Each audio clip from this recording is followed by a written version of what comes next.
Write Like an Egyptian est un jeu pour 2 à 4 joueurs à partir de 8 ans et pour une durée de 30 à 45 minutes. Les joueurs y incarnent des scribes chargés d'orner la fresque du futur tombeau de leur pharaon. Ils vont devoir alors jouer des coudes et du burin pour se faire leur place et gagner un maximum de prestige pour eux et pour leur divinité qu'ils vénèrent en secret. Le jeu se compose d'un plateau représentant la fresque, de 80 tuiles séparées en deux types, lisses ou martelées, de 4 tuiles divinités secrètes, de 4 pions pour noter le score, ainsi que 4 grands jetons scarabées dorés.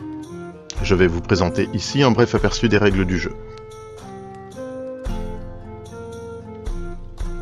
Après avoir séparé les tuiles lisses et les tuiles martelées en 2 paquets différents, piochez et posez une tuile lisse face visible sur la case Todd de la fresque, celle-ci servira de tuile de départ. Puis chaque joueur va choisir sa couleur et prendre le jeton scarabée doré et le jeton score de la couleur correspondante. Chacun va pouvoir piocher une tuile divinité secrète au hasard et la mettre face cachée devant lui, il peut la consulter secrètement. Pour terminer, chaque joueur va pouvoir piocher 3 tuiles lisses de la pioche de tuiles lisses qui vont composer sa première main. Enfin, on mélange les tuiles lisses et les tuiles martelées qui avaient été laissées de côté en un seul paquet, que l'on pose face cachée. Celui-ci constitue la pioche. Avant de commencer la partie, on va remplir chaque case des zones de recharge et de partage par des tuiles face visible issues de la pioche.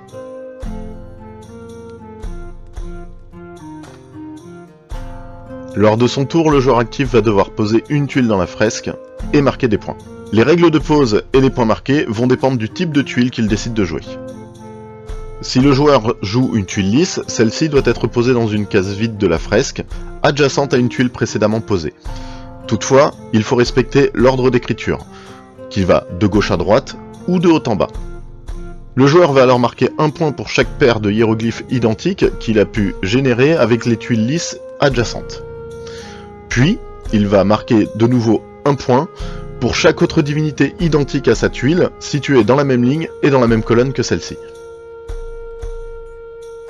Si le joueur décide de jouer une tuile martelée, il doit recouvrir une tuile lisse déjà en jeu.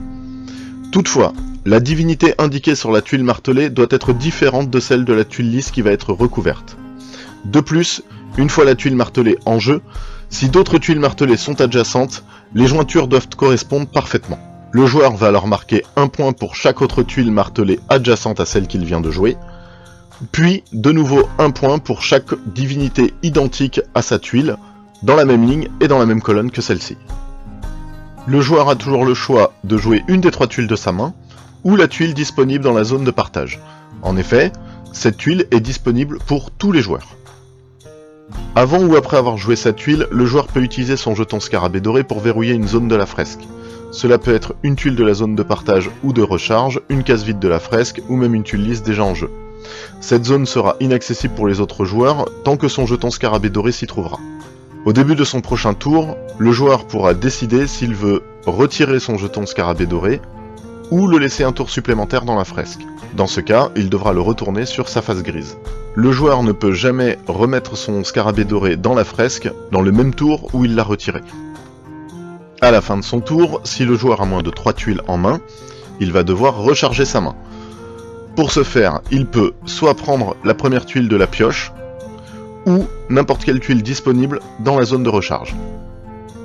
À tout moment, si une case de la zone de partage ou de la zone de recharge se retrouve vide, il faut alors la remplacer par une tuile face visible issue de la pioche.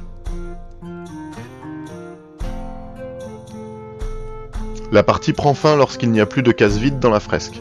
Les joueurs révèlent alors leur tuile divinité secrète, et on commence le décompte des points de fin de partie. Pour chaque ligne et chaque colonne, on va regarder quelle est la divinité qui est majoritaire. Le propriétaire de cette divinité va alors marquer un point supplémentaire. On répète l'opération pour chaque ligne et chaque colonne de la fresque. On regarde ensuite chaque zone martelée. De la même manière, on définit la divinité majoritaire dans cette zone, puis son propriétaire va alors marquer un point pour chaque tuile de sa divinité apparente dans cette zone martelée. Lorsque le décompte des points de fin de partie est terminé, le joueur le plus avancé sur la piste de score est déclaré vainqueur.